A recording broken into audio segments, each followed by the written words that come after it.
All right, it is 3:02 p.m. We're going to be moving into our acquisition. Just everybody all set? All right. Good afternoon. My name is Sean McGuire. I'm the Executive Director of the Albany County Land Bank. It is 3:02 p.m. on Wednesday, July 9th, 2025. We're calling to order a meeting of the Land Bank Acquisition and Disposition Committee, and we're holding this meeting remotely per New York State Open Meetings Law. This meeting is available on the Land Bank's YouTube channel for listening and viewing. We are having some difficulties, so if it's not showing live, we are recording this, and it will be posted after this meeting. Today, participating on the call and the meeting from the committee, we have Natisha Alexander, Charles Toohey, and Sam Wells. From the Land Bank staff, we have the entire team joining us today, including Lynette, Will, Shelby, Susan, Lillian, and myself. The agenda was circulated to committee members ahead of time. It contains a number of items. The first is a review and approval of the meeting minutes from May. We did not have a quorum in June, so there will be no meeting minutes to approve from then. Hopefully everybody's had a chance to review them. Are there any questions, suggestions, or amendments to the minutes as presented? And if there is not, if I can just have a motion to accept those minutes. So moved. Moved by Sam. Do I have a second? Second, Natisha. Second by Natisha. All those in favor indicate by saying aye. Aye. Aye. Any opposed or abstentions? All right, that carries forward. We'll move into our agenda here. Continue on. We don't have any new acquisitions. We have 4 new dispositions to review with you today based on applications: 157 Homestead Ave, 543 Clinton Avenue, 157 Broad Street, 34 2nd Avenue, 42nd Avenue, and County Route 101. What I'll do is I'll go through these and ask staff if they have anything else to add before we move ahead with staff recommendation and discussion. So the first application we have, or the first property we're looking at today, is 157 Homestead Avenue in the city of Albany. This is a vacant building. We had acquired this from the prior owner who was unable to complete the rehab. We had an asking price of $49,900. It does need some significant rehab inside. We received 2 applications for this. One was from applicant 2143, who intends to use it as a primary residence. We have another one from applicant number 2003, who intends to operate it as a rental. Applicant 2143 has a complete application. They have a family member that has successfully rehabbed a property in the past. They've completed a homeowner education course and did provide a pre-qualification loan letter. Applicant 2003 has a complete application, owns approximately 38 properties, including 5 single families, 1 garage, and 32 multifamilies. They don't have the current full project amount in cash. They are in the process of securing funding through cash out financing of 2 fully owned and renovated properties. They anticipate raising another $550,000, and will provide appraisal reports on loan commitment once those are available. And they do have prior experience with land bank projects. Any comments from staff? Obviously, 2143 is what we want, right? A primary residence. Yeah, we're going to recommend. Yeah, we would. The staff recommendation is to 2143 as the primary buyer, and then 2003 as an alternate. I agree with that. I had a side question on the overall format here for all the dispositions, but wanted to set that aside until everybody has a chance to speak in on this one. If there's no other questions, I'm happy to ask. Yeah, go ahead, Sam. Yeah, so in the past we'd had names on the matrix here. Any reason why we're keeping them off for this one? We put them on in the past, and then we took them off because in a past meeting, there was a concern that we were presenting that name publicly. So I think that's, we can certainly put those on there. Yeah, I think we were trying to, go ahead, Charlie. So the meeting's open to the public, but does that mean that they can also see this matrix here? Or are they just Yeah, they listening? could. Yeah, I so- think Go ahead, Natisha. I just want to clarify what Sean said about because I'm the one who brought it up in the meeting. When I said the applicant number, I was referring to the fact when in the past we used to talk about a property, we would refer to the applicant number as opposed to the name, but the name and the applicant number were still on the matrix. Right, Okay, yeah. all right. So we can update for that for the board. Do you want to get the names now? And we can pull those out easily. I'm okay at the moment. I think there may be one or two instances further down. I reviewed it, I think last week, earlier this week. There may have been one or two further down that I was curious who the name was, but I'm okay moving forward, and I can ask if I'm curious. So. Okay. All Yeah, right. and let me So tell you we'll why, update- because people on the committee might know some of these people, which is important. Because the more information you have on applicants, the better. Mhm. Okay. Yeah, we'll update that for the board meeting. Perfect. All right. Thank you. Are we, and we're okay with that staff recommendation? Yes. All right. Well, there isn't any staff recommendation on the new thing doesn't have a recommendation.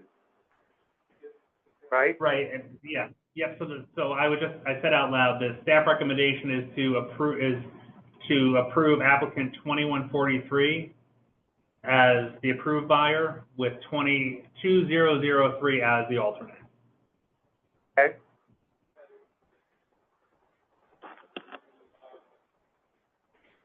All right, and we'll update that. We'll get the applicant number on the matrix and as well as the names for the board meeting. No, I'm not to overthink this, but since we're trying to get homeowners rather than investors, yeah, I know it's efficient-wise, the backup is an investor. But what about if the first one falls through, we don't re-advertise it on the chance that we get another primary resident applicant, rather than to automatically, in the name of speed, go to the investor? I'm just sharing that with an idea with the committee. I mean, I'm okay with that, mostly because I think our backup buyer here is right. Ray doesn't currently have the full project amount in cash. Seems like they're going to be taking some actions to acquire cash, which might not be necessary given that they're the alternate here, right? So yeah, and Homestead is a huge owner-occupied street, and the land bank isn't supposed to be increasing absentee owners on a residential street. So I would say, let's rescind this thing and say, this is not the backup. We're going to put it back up to market if applicant one can't follow through. Because of where it is, we should be able to get other primary applicants. What I would suggest as a counter is that we approve 2143, and if they don't move ahead, is that we hold 22003 as a backup or as an option out there, but we'll go back out and make the property available again. My hesitation here is that while it's a stable block, this property has been a difficult property for the neighborhood since the land bank has had it. It hasn't been How long have we owned it? renovated. How long have we owned it? How long have we owned it? Well, we took it back last year from the prior owner who bought it from the land bank, who owned it. I'm looking at Susan, I'm putting her on the spot, but a few years. Yeah. And we're not talking a big delay here. I mean, when you're putting something back on the market, we're talking about 1 or 2 months over a period of, we've been dealing with this property for many months, years maybe. And so to allow a window for another primary applicant, we're not talking about a big delay, as opposed to just, giving it to an absentee owner. Okay, yeah, so we'll do that. We'll move ahead, we'll put a committee recommendation of 2143. Otherwise, we make it available once again. Great idea. All right, we'll move down to the next one, which is 543 Clinton Avenue. This is a vacant building that we took back through a judgment, through our enforcement actions. We received we were asking $74,900 for this. We received 2 applications, one from applicant 2019 to operate as a rental. They offered us the full asking price of $74,900. The second application was from applicant 2098, who also intends to operate as a rental. Their offer price was $2,500. Both applicants have experience working with the land bank. The first property owner is completing one, has completed a property, has been working with us to release the enforcement mortgage and do the inspections on that. And then the second applicant is a real estate developer who owns a number of properties in the city. They previously purchased from us. They're actually the adjacent property owner. And so they're looking to expand their development holdings in that neighborhood too, and being next door to what they have. That's what motivated them to put in here. The first applicant has $122,000 in savings to support the project, but plans on financing it. The other applicant is pre-qualified for $700,000 in a loan to develop this as a 3-family property. Our recommendation here, and well, any other comments from staff? For applicant 2019, the first property that they purchased from the land bank became their primary residence. Just to put that out there, it wasn't it's not operated as rental. It is now their primary residence. Okay. I had a question about that one because their bank statement had a large influx of a one-time cash payment. So I don't know if there's concern about that because it was over $100,000.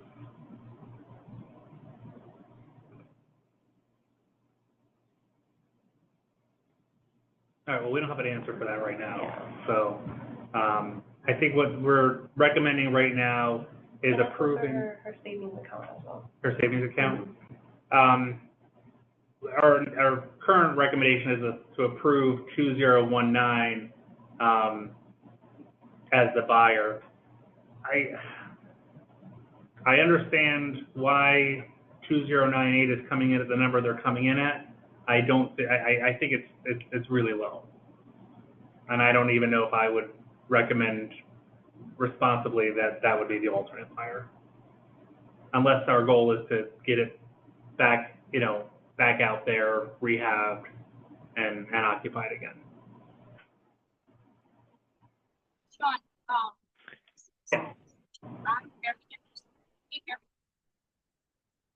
Oh, You're breaking out. can you hear me? yes. I'm very interested to know who the applicants are for these properties, but also want to get the other committee members' thoughts on being that, this is a property that's, an affordable price. How do we feel about trying to get maybe a first-time home buyer or owner occupied?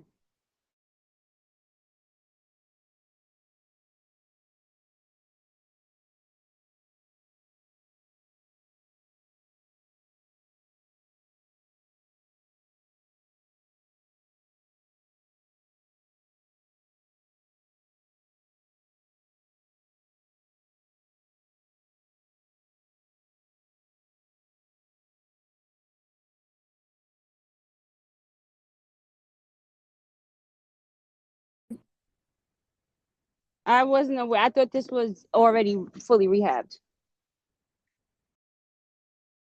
Hi, can you hear us? Our Zoom reset. Yeah, I said I'm Yeah, sorry. I guess I thought this was a fully rehabbed house. Yeah, Sean, we can hear you.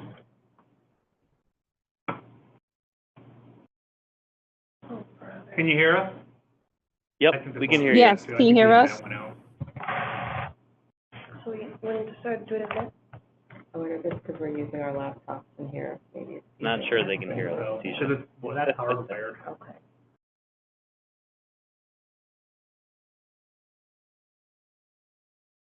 Do it again.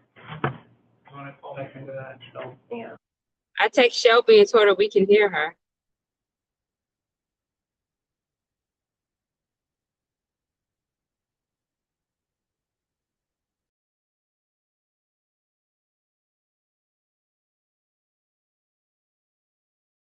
I don't hear a thing. What's going on? Charlie, I Yeah, think I'm their not. internet went out. Yeah, that makes sense. I think their internet went out because the three of us are still on the call and it's still going on. So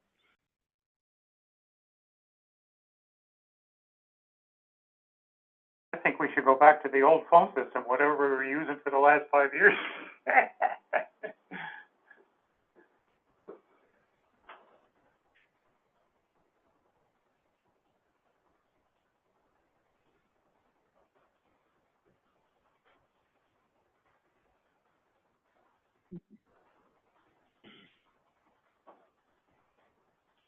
yeah, Natisha, I knew immediately who 2098 was, especially given that they have several properties on the same block and that offer price because that happens. You and Hi, I They on Sean. the does same page. Sean's he here. does the same thing every time. Hi, Sean's here. Our Zoom glitched out in the office, so I'm now on my cell phone trying to get back to you. Okay. Can you hear me okay? Yeah, we could hear you guys. Yep, we could hear you Okay. guys the entire time, but you guys weren't able to hear us. All right. No, it's funny. Everything works. All right. So anyway, where Yep. did I leave off? I So gave you the, I was just saying that I didn't realize that the house needed to be was a rehab project. I thought it was already fully rehabbed. no, yeah, no, that needs to be done entirely. Yeah, in that case, I'm okay with 2019 as the buyer, especially if they've got contractors lined up. They're all set. They know. It sounds like they have a plan of action here after seeing the property. I'm good with that, and I agree with you, Sean, about 2098. We need a more realistic offer price that's respectful of what we're asking next time from this developer. Yeah, and I don't know if you heard me. I understood where the offer number was coming in on, um, but I think it's not the right number. It's not the right number for Right. us. And if 2019 doesn't move ahead, we can certainly renegotiate with 2098 and bring you back a different number. Yep. Agreed. All right, sounds good. Any other questions on that one? All right, just moving down my list here. We have 157 Broad Street in the city of Albany. It's a vacant building. We're asking $34,900. We have applicant 1309 to rehab this to operate it as a rental. The application is complete. They've secured a personal loan from a family member to fund the project. They have 20 years experience as a residential contractor and restored some vacant homes. They plan to complete a majority of the work themselves, having the necessary materials to do so. The only outside contractor they need is debris removal, like electrical, plumbing, and masonry work on the property. It's an historic property, so they will have to be mindful of that. And according to the applicant, they'll self-managing is going to help them keep those costs low, and they anticipate completing the project within 1 year. Any staff comment on that? Yeah, so I took a look at this applicant. Their name was, I remember their name. So they did a couple one rehab for the land bank in the past. We looked at the photos. They were just okay. We found out that they had actually rented out the apartment before they had their CO or ROP. And the applicant is Mohammed Abdul Matin, Matin. I also just realized that you eliminated the city that they're from, that we always had on the A&D report. You got to put that back in. We want to make sure we know not only the name of the applicant, but where they're from. He's in Albany. Yep. Yeah, but I don't know why it's not on there. We've always had it on there. Why did you get rid of it? Because we were trying to amend that report based on the prior discussion, but we'll get it back. Getting less information. We need more information, not less. All right.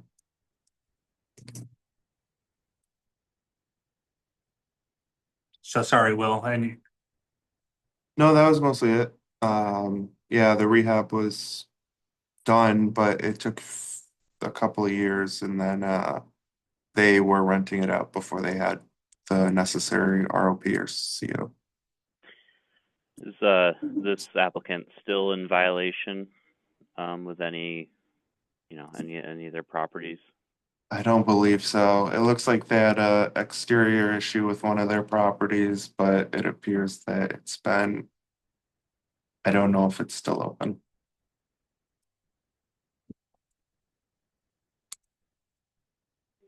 We can look at that and give you a full update at the board meeting. I think that right now, we understand there were challenges in the past, but we do recommend approval on this one to 1309 for $15,500. Gotcha. As long as they're not in current violation on anything, I'm okay with that. This is 15.5, it says 15. Did I say 15.5? Sorry, I had my glasses off. 15. Right, and they wouldn't be, per our disposition policy, they wouldn't be eligible to purchase if they have an open violation. So we'll do one more check beforehand. We do stay on top of that because if something sneaks in between now and then, that could make them ineligible. We have to know that as we get to closing. Awesome. Thank you. Yeah, you're welcome. All right, I'll go down to 34 Second Avenue. Sorry, the word avenue is cut off here. This is a vacant building in the south end. We're asking 34,900. We've got an application from 2073 to operate as a rental. They're offering $2,000. I will say that the 34,900, as we were evaluating these properties to get these back out there, were our best estimates, with the information that we had. But this is what they've come in and offered. The application is complete. They still have an open enforcement mortgage on a property purchased in 2018, and they expressed that there should be no reason to deny this and plan to cover the repair costs using their daytime income rather than taking out a lump sum loan. They've also applied for a HELOC loan for $150,000 to support both projects. Any other staff comments on this one? So we recommend either a counteroffer or placing the property back into the property sales cycle, based on that information. Where are they located? You have that? Oops, Shelby's gonna just handed me the file. Where are they doing business out of? Yes. So this is Mohammed Hussein, Yates Street in the city of Albany. I would agree with putting it back in the property sales cycle. I'd like to see them, one, get that open enforcement taken care of, and then have their financing all in order before we sell them the property. Yeah, and I think this is one, Especially given their stated preferences about how they plan to cover costs. That's concerning to me.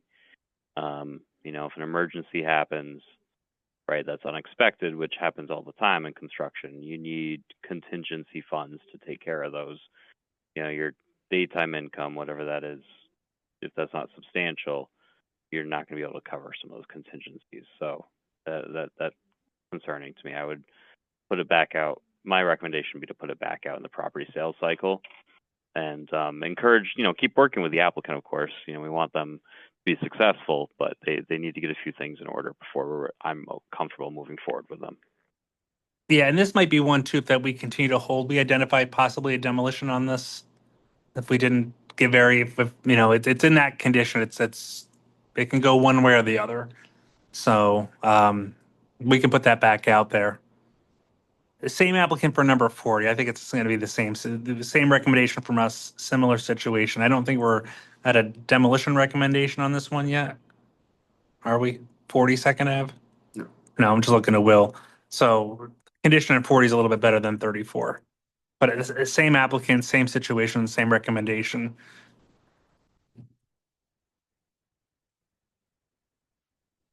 Any comments on 40 or 34? No, I agree with 40 as well. It's, put it back on the property sales cycle and keep working with the applicant.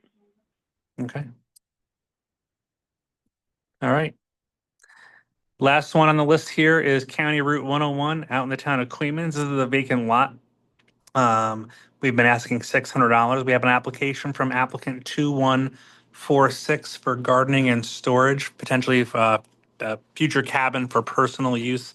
The application is complete. The applicant's intended use for the lot is not eligible under the town's zoning regulations. It is an industrial buffer, and areas in that land have to have a minimum of width of 25 feet and remain in a natural state, except that a hedge, fence, or wall that meets the planning board or zoning board of appeals approval may be erected. Access to the space through the buffer strip is permitted with a special use permit. So we would recommend not selling this to this applicant, but instead reaching out to the town to determine if they'd be interested in purchasing the property. It's near a quarry out there.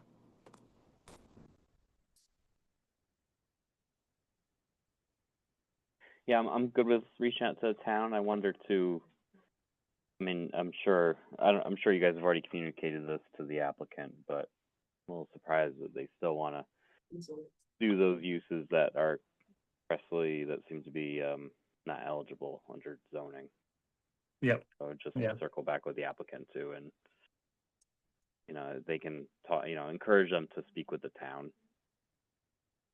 And having in a prior role before joining you all here, being a similar position with an unbuildable lot, working with the municipality is a great solution on those things. So we'll do that. We can certainly reach out to the town. If not, I think I think if we reach out in the past, that's a $1 sale with the municipality covering the closing costs. That's how it was. Yep. So. Yep. All right, and that wraps up for our acquisition and disposition agenda. I have no further items before you. Any questions for us? I have none here. All right, so we can hold this meeting adjourned at 3:29. We'll be back in less than a minute for the 3:30 enforcement and compliance meeting. Thank you. Thank you. Okay.